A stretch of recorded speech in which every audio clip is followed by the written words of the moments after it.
Internet tarmog'ida ko'p uchratib qolaman izohlar bo'limida.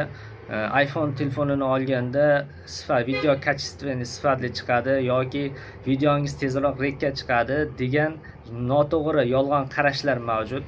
Bularning barchasi yolg'on xabar hisoblanadi va o'z tasdig'ini topmagan ma'lumotlar bo'ladi.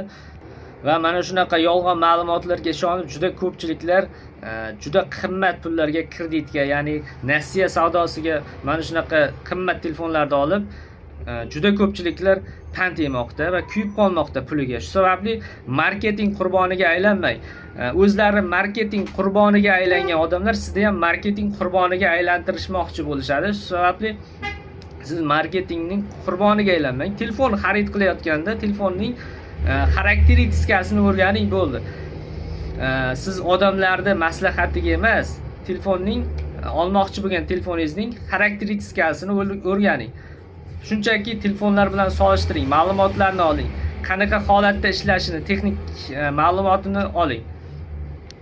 Chunki juda ham ko'pchilik kelishadi, yeb qo'ygan, iPhone olib yeb qo'ygan, qizib ketyapti, unaqa bo'lyapti deb kelib qolishadi va qimmat zaryadchiklarni olishga qurbi ham yetmaydi daji. Zaryadchiklari ham, mahsulotlari ham qimmat. Ya'ni uni olmoqchi bo'lgan odam boy bo'lishi kerak, puli ko'p bo'lishi kerak, просто brendga qiziqadigan odam bo'lishi kerak. Oldin shunaqa odamlar olishardi. Hozir do'konga borsangiz, shunchaki pasport evaziga, bitta pasport evaziga ham buni beryapti. 2-3 barobar qimmatiga olyapti. Kredit to'lab 3 yil, 2 yil umrini kredit to'lashga sarflayapti va o'sha telefoni unga yetarlicha bir foyda keltirmayapti. Ya'ni pulini oqlamayapti telefonni. Tushunyapsizmi? Olingan telefoni pulini oqlamayapti. Bir 2-3 oyga qolmay ming xil muammosi chiqyapti o'shani. Shu sababli bo'lib to'lashga, kreditga telefon olishdan oldin o'zingizning imkoniyatlaringizdan kelib chiqib telefonni xarid qilishingiz kerak. Marketingning hiylasiga uchmang. Masalan, Cola va Pepsi ham bir-biriga raqobat qilib ko'rsatiladi. Aslida ularga ham o'zlarini mijozlari bor. Bir-biriga teskari harakat qilishadi.